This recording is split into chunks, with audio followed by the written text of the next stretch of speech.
In the year 1864, in the December of that year, to be more exact, James Murray, barrister at law, did a lot of grouse shooting. During the last few days of the season, he made several trips across the northern moors after the elusive and soon-to-be prohibited birds. December. The wind was due east. The moors were bleak and wild. On his last expedition, the very day before the ending of the season, James Murray became hopelessly lost. The first feathery flakes of a coming snowstorm fluttered down upon the heather, and a leaden evening was closing in all around. The purple moorland melted into a range of low hills. There was not the faintest snowflake, not the smallest cultivated patch, or fence, or sheep track. The world had changed, become hostile, alien. Murray shouldered his gun and pushed wearily forward, on and beyond midnight.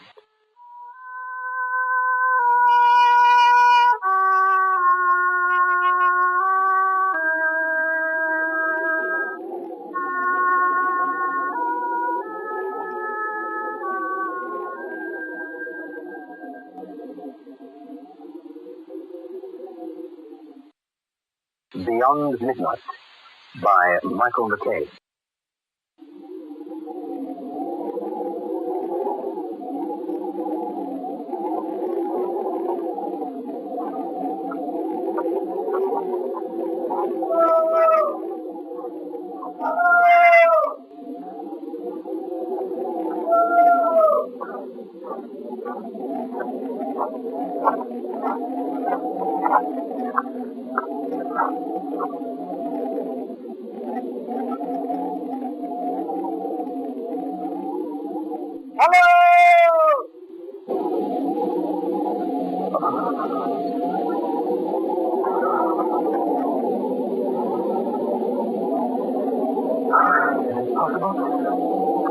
Throughout the whole of the night, walking. There will not come a time when my limbs seem to fail me. Walking in circles.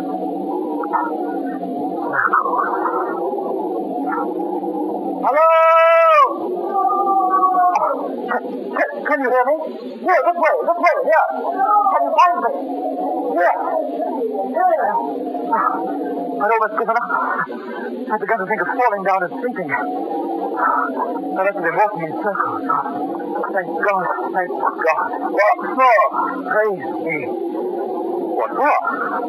Well, for you, of course. I began to feel I should be hopelessly lost. No. Well, then, folks do get cast away here about time to time.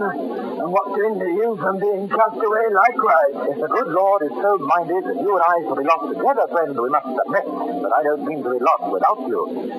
How far am I now from Golding? A good 20 miles, more or less. And the nearest village? The nearest village is White, and that's 12 miles to the side. Where do you live, then? Out yonder. I pray you keep that lantern steady. You're going home, I presume? Steady I am. Then I'm going with you. Oh, it ain't no use. We won't let you in.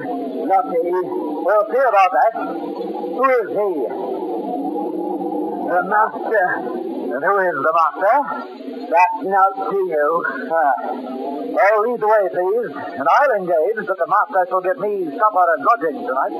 You can start. Wait, man, wait. I've got for long enough. I'm not going to let anyone rest.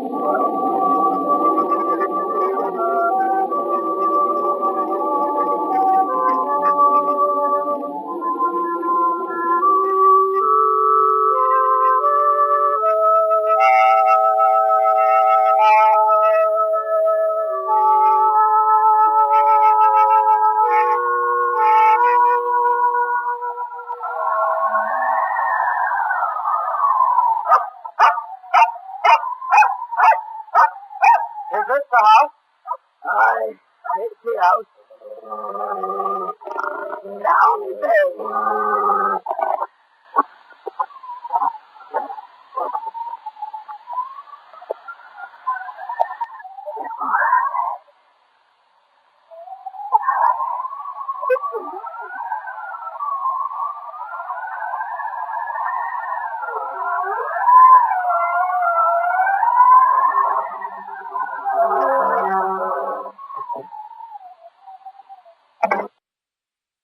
Wait here.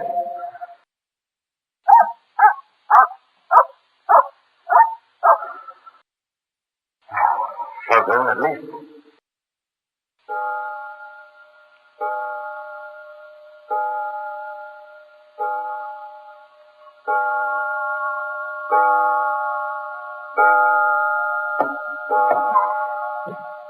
Here, that's for you. Yonder bedroom. Go in.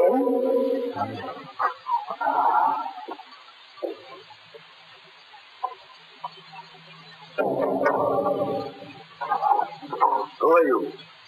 How came you here? What do you want? James Myers, Master's Law. On foot across the moor. Eat, drink, and sleep. Mine is not a house of entertainment. Jacob, how dared you admit this stranger? I didn't admit him. He followed me over the moor and shouldered his way in before me. I'm no match for 6'2". And pray, sir, by what right have you forced an entrance into my house? The same by which I should have come to your boat if I were drowning. The right of self-preservation. Self-preservation. There's a foot of snow on the ground already. It will be deep enough to cover my body by daybreak.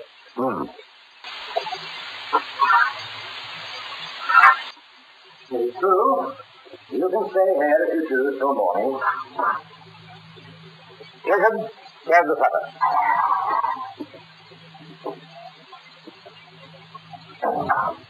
This is it. Your manners are excellent, my friend. But you have a very fine head, like a poet's. Kind of scientist you must be if this room's a telescope. Pictures, shapes and bells, geological specimens, microscope, and is that an organ in the corner?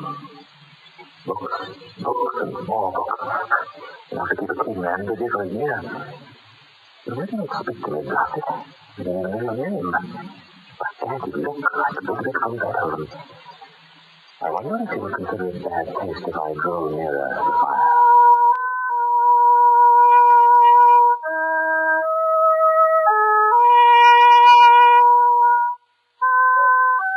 On the table. I have only the homeliest farmhouse fare to offer you, sir. Your appetite will, I trust, make up for the deficiencies of our larder. Ham, eggs, bread, and what appears to be a bottle of excellent sherry. My friend, I can think of nothing better. Thank you 1,000 times, thank you. You have preserved my life. Please be seated. Put the food upon these dishes be poisoned, I mean. So getting back to my help it. At least I shall expire with a full stomach.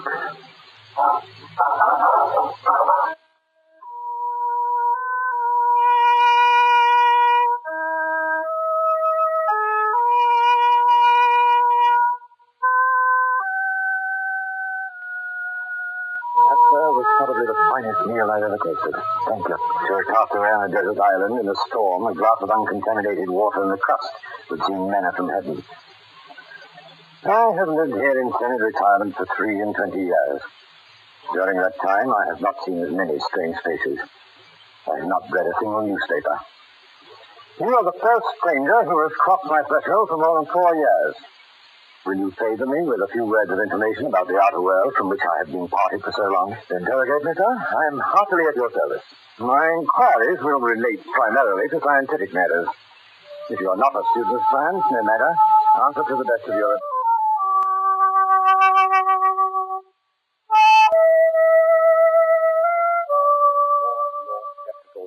of all that lies beyond its narrow radius. Show me any fact in physics, in history, in archaeology, which is supported by testimony... I believe he has forgotten my presence. Attested by all. Here is a brilliant man, a man of vision, spurned by his contemporaries because of his greater knowledge, a man born out of his time. If it were not for my poor dear wife waiting for me anxiously, I swear I could listen to this man all night long.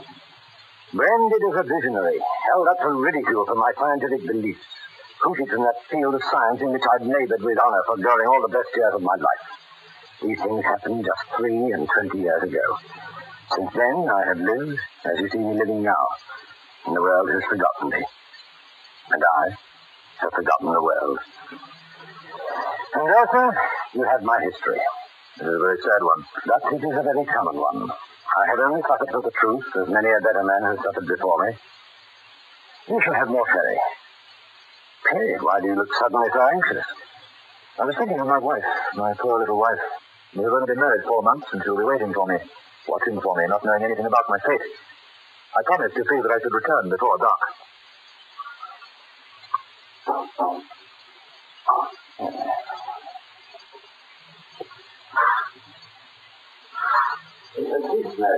Cease? Oh, if only it were possible. But no, it is impossible. Walk 20 miles across the moor, even if I could find my way. Walk 20 miles? What are you thinking of? My poor wife. She will be breaking her heart with suspense and terror. Where is she at this moment? At Golding. At Golding. Yes, it is true. The distance is 20 miles. Are you very anxious to save the next 8 or 10 hours? So anxious, I would give 10 guineas at this moment for a guide and a horse. Your wish can be gratified at a less costly rate. The night mail from the north that changes horses at Golding passes within 5 miles of this spot. It will be due at a certain crossroad in about an hour and a quarter. If Jacob were to go with you across the moor and put you onto the old coach road, you could find your way, I suppose, to where he joins the new one easily, gladly. There's no light. A glass of Escobar before you start. Not a pleasanter journey than the one you are contemplating this night. James Murray drank the spirit, and it went down like fire, liquid fire, and took his breath away. There was more than one instant during the next 2 hours or so when he wished fervently that he had stayed with the self-exiled man of science, rather than take the path through the snow to the old coach road that night.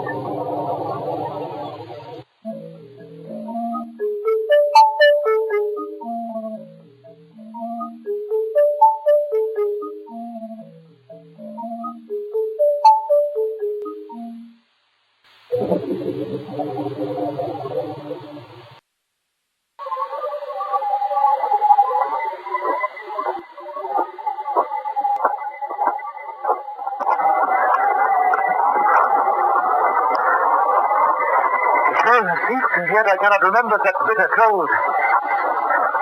Not a single star. Your master is a very eloquent man, Jacob. A brilliant man. Walking is difficult, to be sure. How much further to the coach road? Yeah. After those hours of talk from the master, walking with a servant is like attempting conversation with a tailor's dummy.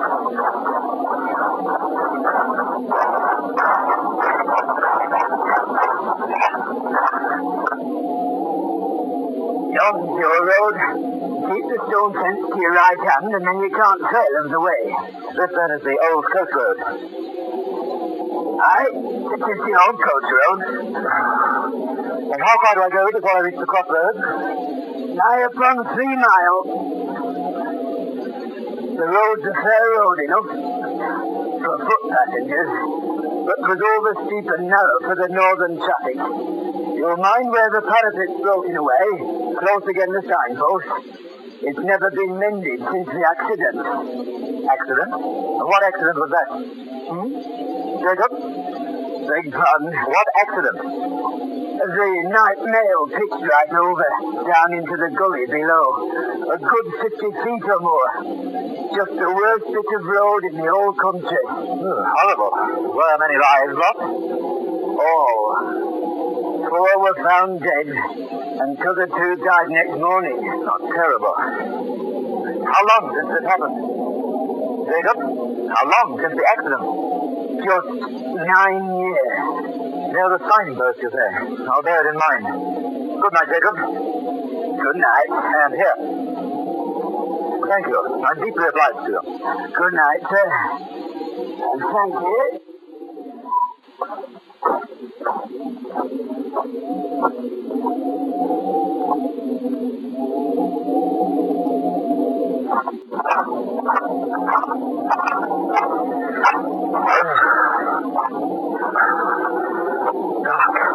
Dark. But there's the stone fence. Solitary. You're terribly lonely. Lonely somehow. As if I've been deserted by the last man in the world.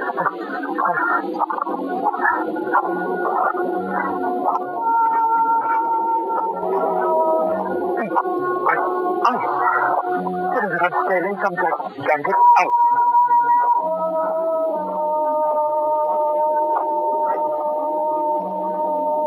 All right. Is it? Yes. Great, he's coming back again. Why? No. There's a second light. Parallel. Anything. A carriage lamp. Must be a private vehicle. Before it would be out on a night like this. Yes, it is some coast or the other, but it's impossible. It's coming on fast. Can't hear a sound. No.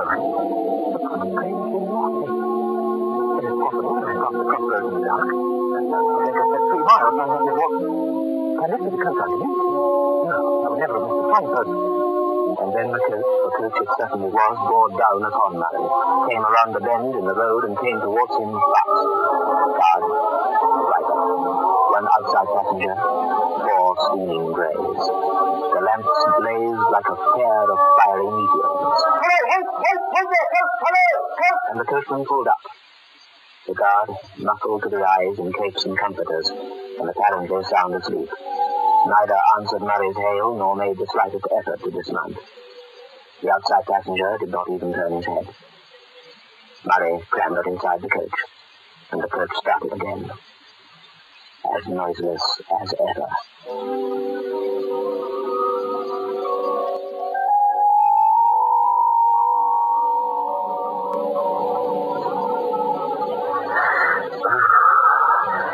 Seems as cold in the coach as it was outside. 3 passengers only. And welcome to the world. This is the friendliest part of the world, I've heard. How intensely cold it is tonight. The winter seems to have begun in earnest. That's friendly. He heard me. I know he did, for he turned his eyes upon me. Damn, most disagreeable. The smell in here is quite it's warmer than I dare, by far. I can't bear the smell in here.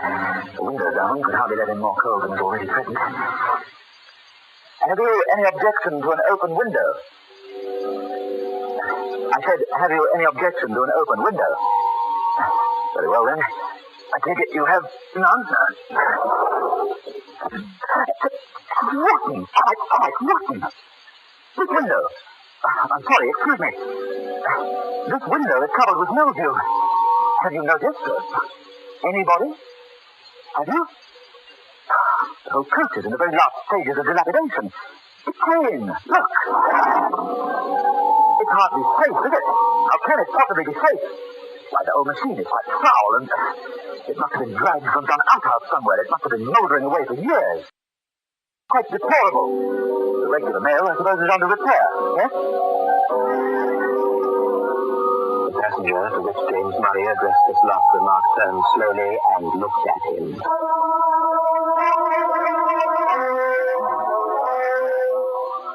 Murray knew that he would never forget the sight of that face as long as he lived.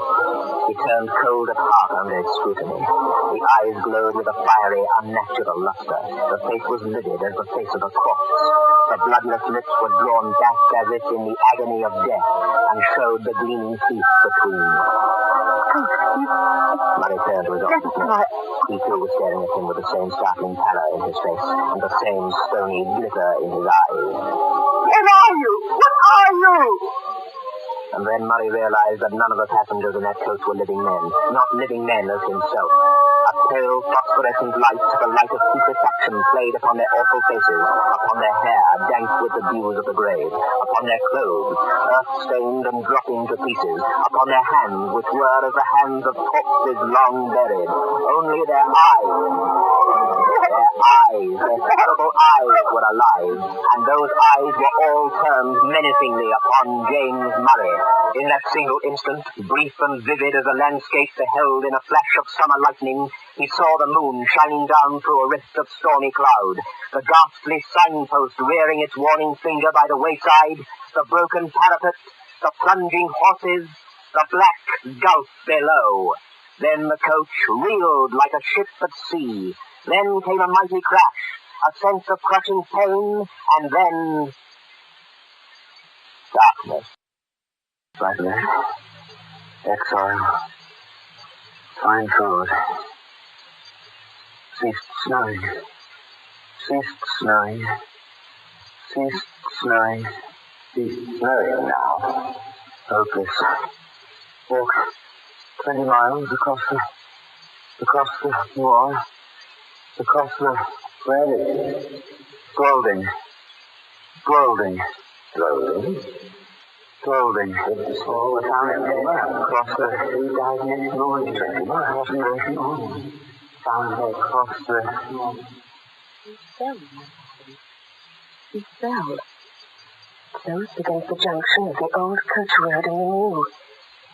Oh, thank God you were saved. Thank God. You must have lain for so long in the snow. Soft snow. They found you at daybreak. 2 shepherds. The letters in your pocketbook showed your name, and I was summoned. You were so long in danger. So long. So many days, weeks. The surgeon said you had dreamed in your delirium. Such a frightful dream, my love. Such a frightful dream. Oh, James, my darling, safe now. Graves. Others may form what conclusions they please. I know that I was the 4th inside passenger in the Phantom coach.